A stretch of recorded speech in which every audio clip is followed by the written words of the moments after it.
নমস্কার বন্ধুরা, আমি সন্দীপ সরকার। তোমরা দেখছো ইউটিউব চ্যানেল। আজকে এই ভিডিওটি গুরুত্বপূর্ণ হতে চলেছে 2024 সালের উচ্চ মাধ্যমিক পরীক্ষার্থী বন্ধুদের জন্য। আর আজকে আমি তোমাদের সঙ্গে উচ্চ মাধ্যমিকের গুরুত্বপূর্ণ বিষয় জিওগ্রাফি অর্থাৎ ভূগোল বিষয় সম্পূর্ণ সাজেশন নিয়ে চলে এসেছি। দেখো বন্ধুরা, ভূগোল বিষয়ে নম্বর তুলতে গেলে কিন্তু তোমাদের যথেষ্ট পরিশ্রম করতে হবে, কারণ ভূগোলে বেশ কিছু অধ্যায় রয়েছে। সারা বছর যারা ভূগোল পড়েছো খুঁটিয়ে, পাঠ্য বই যারা খুব ভালোভাবে পড়েছো, তাদের ক্ষেত্রে কিন্তু ভূগোল বিষয়টা অসুবিধা হবে না। কিন্তু যারা সারা বছর পড়োনি অথচ ভূগোল বিষয়টা রেখেছো, তাদের জন্য কিন্তু এই সাবজেক্টটা যথেষ্ট ভয়াবহ হয়ে যাবে। তবে ভয় পাওয়ার কিছু নেই। আজকে আমি যে সাজেশনটা তোমাদের সামনে তুলে ধরছি, এই সাজেশনে উল্লেখিত প্রশ্নগুলো তোমরা যদি সঠিকভাবে অনুশীলন করে পরীক্ষা হলে যেতে পারো, তাহলে এইটুকু বলা যেতে পারে তোমরা কিন্তু যথেষ্ট কমন পাবে। মাথায় রাখবে, ভূগোলে কিন্তু তোমাদের 30 নম্বর প্রজেক্ট থাকে, 70 নম্বর কিন্তু তোমাদের লিখিত থাকে। এই 70 নম্বরের ভিতরে 35 নম্বর থাকে ছোট প্রশ্ন, এখানে 21টি এমসিকিউ এবং 14টি এসিকিউ থাকে, এবং বাকি 35 নম্বর থাকে কিন্তু 7 নম্বরে 5টি প্রশ্ন লিখতে হয়। 35 নম্বর 5 7 35। এবার সেই 7 নম্বরের প্রশ্ন কিন্তু ডাইরেক্ট সাথে আসে না, সেখানে কিন্তু কাটা কাটা প্রশ্ন আসে, 2 + 1 + 4 এরকম।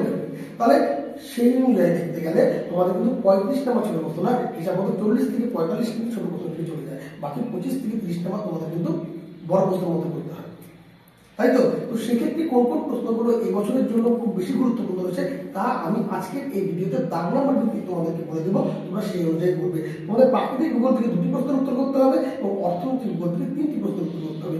সেক্ষেত্রে দাগ নাম্বার অনুযায়ী কোন প্রশ্নের জন্য কোন প্রশ্নটা করা বেটার হবে সেটা কিন্তু তোমাদের করতে হবে। এবং একেবারে ডাইরেক্ট প্রশ্ন আসবে না, কাটা কাটা কাটা কাটা প্রশ্ন আছে, সেই প্রশ্নগুলো তোমরা যদি সঠিকভাবে অনুশীলন করে যেতে পারো পরীক্ষার আগে যে কদিন সময় আছে, তাহলে সেই অনুযায়ী তোমরা কিন্তু ভালোভাবে করতে পারবে। এবং এর পাশাপাশি আমি তোমাদেরকে রিকমেন্ড করবো, তোমরা অবশ্যই ছোট প্রশ্নের উপরে একটু গুরুত্ব দিও। তো বেশি কথা বাড়াবো না, সামনের পরীক্ষা, হাতে সময় খুব কম। তো সরাসরি আমরা মূল ভিডিওতে প্রবেশ করবো। ভিডিওটি ভালো লাগলে অবশ্যই লাইক করবে, কমেন্ট করে তোমরা তোমাদের মতামত জানাবে, বন্ধুদের মধ্যে শেয়ার করবে। চ্যানেলে প্রথম হয়ে থাকলে অবশ্যই সাবস্ক্রাইব করে পাশে নোটিফিকেশন ফ্ল্যাগটি ক্লিক করে রাখবে পরবর্তী আপডেট পাওয়ার জন্য। চলো শুরু করা যাক আজকের এই গুরুত্বপূর্ণ ভিডিও। তো প্রিয় বন্ধুরা, তোমাদের উচ্চ মাধ্যমিক জিওগ্রাফি অর্থাৎ ভূগোল বিষয় কিন্তু 70 নম্বরের লিখিত পরীক্ষা হবে। তার ভিতরে 35 নম্বর থাকবে ছোট প্রশ্ন, 35 নম্বর থাকবে বড় প্রশ্ন।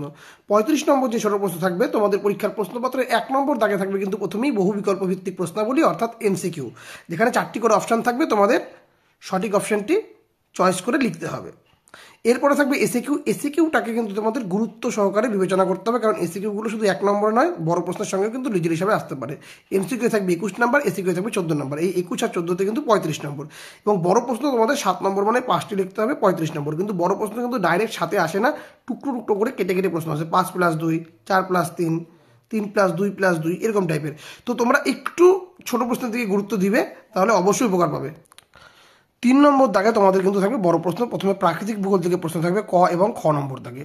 তো ক নম্বর দাগে তোমাদের প্রাকৃতিক ভূগোল থেকে যে প্রশ্নগুলো তোমরা একটু গুরুত্ব সহকারে পড়বে, প্রথমেই পড়বে কার্স্ট অঞ্চলের ক্ষয়কার্যের ফলে গঠিত 4টি ভূমিরূপ সম্পর্কে আলোচনা করো। খুব ভালো করে পড়বে। এরপরে অ্যাকুইফার ও অ্যাকুইক্লুডের পার্থক্য, আর্টেজীয় কূপ কীভাবে গড়ে ওঠে, সমপ্রায় ভূমির সংজ্ঞা দাও, এলুভিয়েশন এবং ইলুভিয়েশনের পার্থক্য, রিয়া ও ফিওর্ড ভূগোলের পার্থক্য।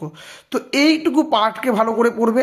আর অথবাতে তোমরা অবশ্যই দেখবে প্রবাল প্রাচীরের উৎপত্তি কিভাবে ঘটে এবং প্রবাল প্রাচীর কাকে বলে এবং এর শ্রেণীবিভাগ খুব ভালো করে পড়বে। তারপরে মৃত্তিকা পরিলেখ কিসের উপর নির্ভরশীল, বিভিন্ন স্তরগুলি আছে যে মৃত্তিকা পরিলেখ, তার চিত্র সহ তোমাদের লিখতে হবে। মৃত্তিকার যে কোনো দুটো গোষ্ঠীর পার্থক্য তোমরা পড়বে। তারপরে স্বাভাবিত হয়েছে এটা স্বাভাবিক ক্ষয়চক্র ও মরু অঞ্চলের ক্ষয়চক্রের পার্থক্য পড়বে। আর কিছু সংজ্ঞা পড়বে, যেটা কেন্দ্রমুখী জলনির্গম প্রণালী বা জাফরিরূপী জলনির্গম প্রণালী। ওকে। আর এর সঙ্গে দেখে রাখবে বিভিন্ন প্রকার জলনির্গম প্রণালী গড়ে ওঠার কারণ। তো এইটুকু পাঠ পড়লে তোমরা কিন্তু প্রথম দাগের প্রশ্ন কিন্তু অনেকাংশেই কমন পেয়ে যাবে, এখান থেকে কিন্তু প্রশ্ন আসবে। তো প্রথম দাগের যে প্রশ্নগুলো রয়েছে এটা খুব ভালো করে পড়বে। মরিস ডেভিসের ক্ষয়চক্র কিন্তু খুবই গুরুত্বপূর্ণ রয়েছে এবছর। হ্যাঁ, মরিস ডেভিসের ক্ষয়চক্রটা কিন্তু খুব ভালো মতো করে তোমাদের পড়তে হবে। এবারে খ নম্বর দাগে তোমরা পড়বে উপযুক্ত চিত্রসহ নাতিশীতোষ্ণ ঘূর্ণবাতের জীবনচক্র ব্যাখ্যা করো, দক্ষিণী দোলন কাকে বলে, ক্রান্তীয় ঘূর্ণবাত ও নাতিশীতোষ্ণ ঘূর্ণবাতের মধ্যে পার্থক্য লেখো। এরপরে মৌসুমী বায়ুর উপর জেট বায়ুর প্রভাব বিশ্লেষণ করো, ঘূর্ণবাত ও প্রতিভ ঘূর্ণবাতের পার্থক্য, এল নিনো লা নিনার পার্থক্য, বিশ্ব উষ্ণায়নের ফলাফল, গ্রিনহাউস গ্যাসের প্রভাবগুলি আলোচনা করো এবং বিপর্যয় ব্যবস্থাপনার বিভিন্ন বিপর্যয়গুলি বা বিভিন্ন পর্যায়গুলি লেখো। খুব ভালো করে পড়বে। এবং এর অথবাতে যে প্রশ্নটা রয়েছে জঙ্গল উদ্ভিদের পরিবেশগত অভিযোজন সম্পর্কে লেখো, জীববৈচিত্র্যের গুরুত্ব কী, জীববৈচিত্র্য বিনাশের কারণ ও সংরক্ষণের কৌশলগুলো কী, পেডোক্যাল ও পেডালফার মৃত্তিকার পার্থক্য, গ্রোথন কাকে বলে, জঙ্গল উদ্ভিদ ও লবণাম্ব উদ্ভিদ সম্পর্কে যা জানো লেখো। তো এই ক এবং খটা তোমরা খুব ভালো মতো করে স্ক্রিনশট নিয়ে নাও। ক এবং খ এই যে স্ক্রিনশট নিয়ে নিলাম, এই ক এবং খ দাগে যে প্রশ্নগুলো রয়েছে এগুলো খুব ভালোভাবে প্র্যাকটিস করলে এখান থেকে কিন্তু প্রশ্ন আসার অনেকাংশে সম্ভাবনা রয়েছে, এখান থেকে তোমরা কিন্তু কমনও পাবে। হ্যাঁ, এবার হচ্ছে গ নাম্বার দাগে। গ নাম্বার দাগে কি বলেছে, দক্ষিণ ভারতে কফি চাষের উন্নতির কারণ কি?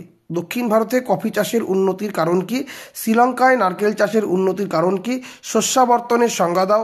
সবুজ বিপ্লবের সুফল ও কুফল বা প্রভাবগুলি কী কী? হ্যাঁ, সবুজ উদ্ভিদের বা সবুজ বিপ্লবের সুফল ও কুফল বা প্রভাবগুলি কী কী? সবুজ বিপ্লবের। তারপরে ব্যাপক কৃষি ও প্রকার কৃষির পার্থক্য লেখো। ব্যাপক কৃষি প্রধানত রপ্তানি ভিত্তিক হওয়ার কারণ কি? জীবিকা সত্তাভিত্তিক কৃষি ও বাণিজ্যিক কৃষির পার্থক্য লেখো। তো গ নাম্বার দাগ থেকে এই পাঠটি পড়বে। ঘ নাম্বার থেকে পড়বে ভারতের খাদ্য প্রক্রিয়াকরণ শিল্পের গুরুত্ব কী? পর্যটন শিল্পের প্রভাব অর্থনীতির উপর কীভাবে পড়ে? ভারতে রেডিমেড পোশাক শিল্প সম্পর্কে লেখো। ভারতের পূর্ব অঞ্চলে ইস্পাত শিল্পের কেন্দ্রীভবনের কারণগুলো কী কী? জাপান লৌহ ইস্পাত শিল্পে উন্নত কেন? কার্পাস বয়ন শিল্পকে শিকড়ালগা শিল্প বলে কেন? কাঁচামালের ভিত্তিতে উদাহরণসহ শিল্পের শ্রেণীবিভাগ করো। ভারতের দুগ্ধ প্রক্রিয়াকরণ শিল্প উন্নতি লাভ করেনি কেন? ভারতের মোটর গাড়ি শিল্প গড়ে ওঠার কারণগুলি আলোচনা করো। কানাডায় কাগজ শিল্পের উন্নতির কারণগুলি লেখো। পার্থক্য পড়বে কোয়াটারনারি ও কুইনারি। তারপরে অর্থনৈতিক কার্যাবলী চতুর্থ ও পঞ্চম স্তরটাকে ভালো করে দেখবে। ভারতে বস্ত্রশিল্পের সমস্যাগুলি লেখো। মালয়েশিয়ার আবাস শিল্পে উন্নত কেন? ভারতে খাদ্য প্রক্রিয়াকরণ শিল্পের উন্নতির কারণগুলি লেখো। তো ঘ নাম্বার দাগ থেকে প্রচুর পরিমাণে প্রশ্ন রয়েছে, তোমাদের মনে হতে পারে, কিন্তু এইটুকু যদি প্রশ্ন তোমরা না পড়ে যাও তাহলে কিন্তু বিপদের সম্মুখীন হতেই পারো।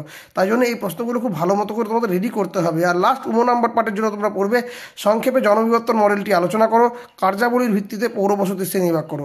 পৃথিবী জনসংখ্যা বন্টনের বা তারতম্যের কারণগুলি কী কী? অসম জনবন্টনের কারণ সম্পর্কে লেখো। হলদিয়া শিল্পাঞ্চল গড়ে ওঠার কারণ কি? পার্থক্য পড়বে বৃহৎ ও ক্ষুদ্র পরিকল্পনা অঞ্চল এবং বেঙ্গালুরু ইলেকট্রনিক্স শিল্পে উন্নত হওয়ার কারণ উল্লেখ করো। আর লাস্ট অথবাতে যে প্রশ্নটি রয়েছে, ক্ষুদ্রায়তন পরিকল্পনা অঞ্চল কি? ভারতের আদমশুমারি সম্পর্কে টিকা লেখো। কাম্য জনসংখ্যাকে আদর্শ জনসংখ্যা বলে কেন? পরিকল্পনা অঞ্চল কি? সিবিডি কি? জনঘনত্ব ও মানুষ জমি অনুপাতের মধ্যে পার্থক্য কি? রৈখিক বসতির বৈশিষ্ট্যগুলি লেখো। ভারতের নগরায়নের প্রধান সমস্যাগুলি লেখো। তো তোমরা গ থেকে অবধি এটাকে ভালো মতো স্ক্রিনশট নিয়ে নাও। অর্থনৈতিক পার্টের ভূগোলের উপর ভিত্তি করে তোমাদের কিন্তু এই পার্টগুলোকে খুব ভালো মতো করে রেডি রাখতে হবে পরীক্ষায় বসবার পূর্বে। ওকে, তো এই ছিল তোমাদের সম্পূর্ণ জিওগ্রাফি সাজেশন 2024 সালের উচ্চ মাধ্যমিক পরীক্ষার্থীদের জন্য। এই সাজেশনটি ভালো করে ফলো করে গেলে তোমাদের কিন্তু 35 নম্বরের যে বড় প্রশ্ন আসবে সেখান থেকে তোমরা কিন্তু অনেকাংশই কমন পাবে। ওকে, তো এই প্রশ্নগুলো তোমরা খুব ভালোভাবে করে রেডি করে যাও। তো আজকের মতো ভিডিও এখানেই শেষ করছি, দেখা হবে পরবর্তী ভিডিওতে। ধন্যবাদ।